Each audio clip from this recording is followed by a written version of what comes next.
before we sit in silence, before we close our eyes and begin to breathe with intention. Let's talk about someone who changed the way millions of people think about success, healing, and what it truly means to prosper. Her name is Oprah Winfrey.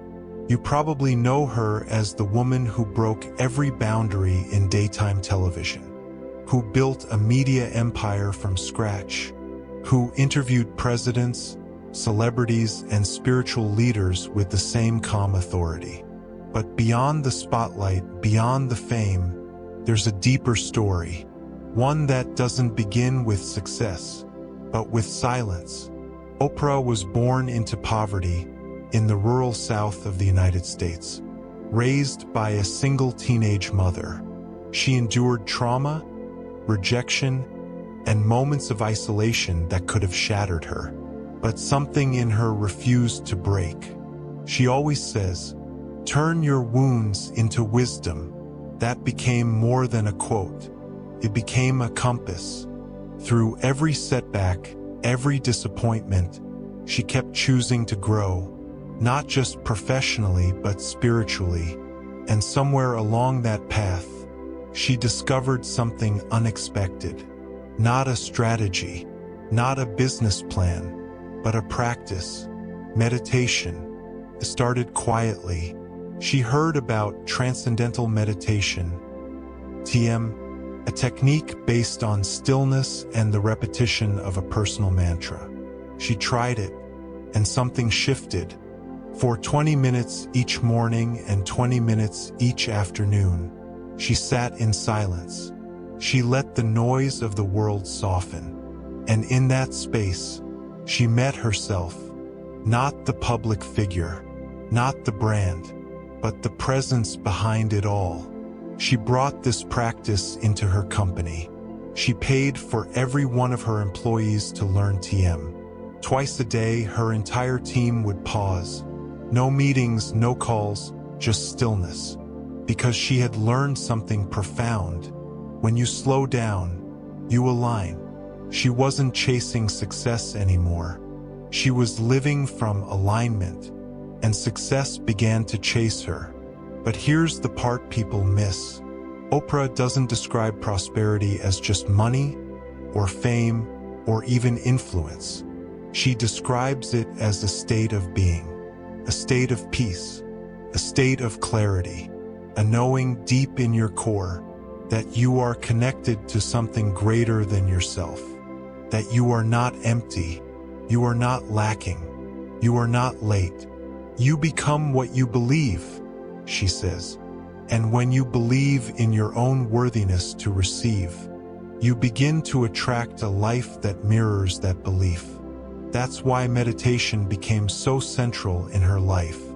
Not because it made her richer, but because it made her remember she was already enough. You don't need to be Oprah to have access to that kind of peace. You don't need a studio or a mantra passed down from a teacher. You need a willingness to sit, to breathe, to listen. That's what we're going to do next. But first, let that truth settle in your heart. Prosperity doesn't start with what you do. It starts with how you align. And meditation is the doorway.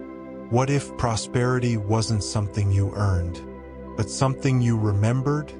Not a finish line you cross when everything finally works out, but a quiet presence that's always been with you, just waiting for you to listen. We grow up believing that prosperity is something outside ourselves. It's the job, the number in the bank, the breakthrough moment that will make us feel safe. But Oprah teaches something different, something deeper. She says, your life is speaking to you all the time. Are you listening?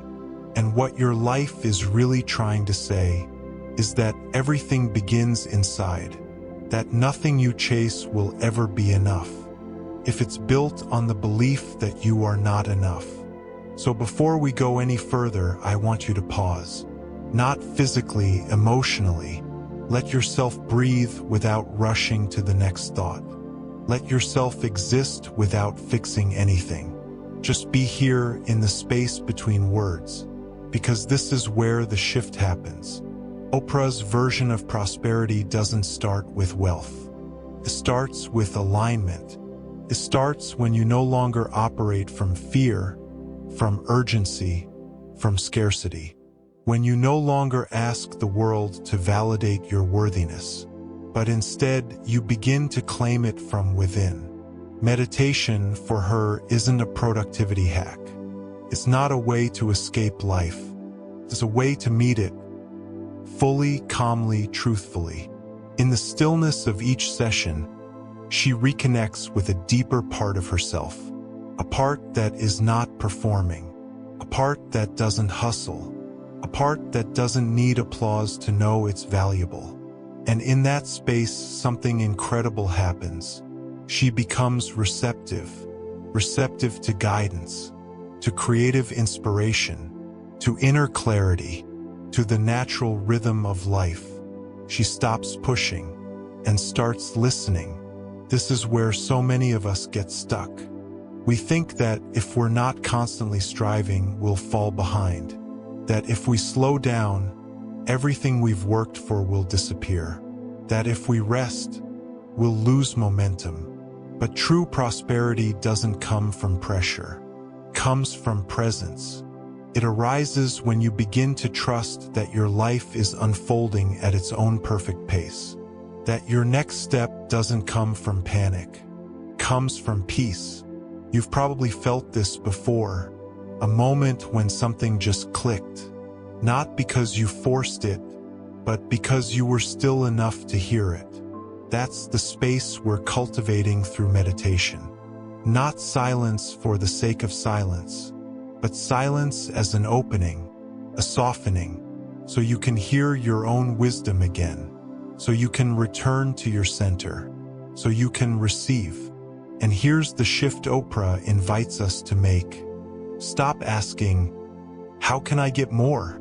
Start asking, how can I align more deeply with who I already am? Because from that alignment, prosperity isn't something you chase. It begins to flow naturally, steadily, through your actions, your words, your energy. You stop broadcasting need. You start radiating clarity. And that shift is magnetic. Oprah often talks about the power of intention. That when you move from intention instead of impulse, your life begins to organize around that clarity. You meet people at the right moment. You notice opportunities you used to overlook. You feel drawn to take steps that used to scare you. This isn't magic. It's alignment in motion. Let's bring this back to you. Where in your life have you been trying to earn your sense of worth? Where have you been waiting for proof that you're enough to deserve abundance?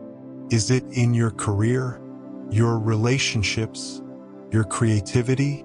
Just take a moment to notice, not to judge, just to witness. Because the moment you become aware of it, you begin to loosen its grip. And in that loosening, there is space. And in that space, something new can emerge. This is the gift of meditation. Not a tool to fix you, but a doorway to see yourself clearly again. To return to what's already whole, already worthy, already ready. Imagine this. You wake up one morning and instead of rushing into the day, you sit, you close your eyes, you place your attention gently on your breath. You feel the tension in your shoulders slowly dissolve. And in that quiet, you begin to feel something subtle. Not an idea, not a goal, but a presence, a warmth in your chest, a sense of being held, a kind of remembering that your value was never in question, that life isn't something you have to conquer, it's something you get to dance with when you're present enough to hear the rhythm. That is prosperity, not just having more, but needing less to feel complete, not just doing more, but choosing from clarity instead of fear, not just looking abundant, but feeling abundant in your core. So as we prepare to meditate in the next section, I invite you to release just one layer of effort, one layer of proving, one layer of doubt, and let's replace it with something softer, like breath, like stillness, like trust. Trust that you're not late, that you're not behind, that you're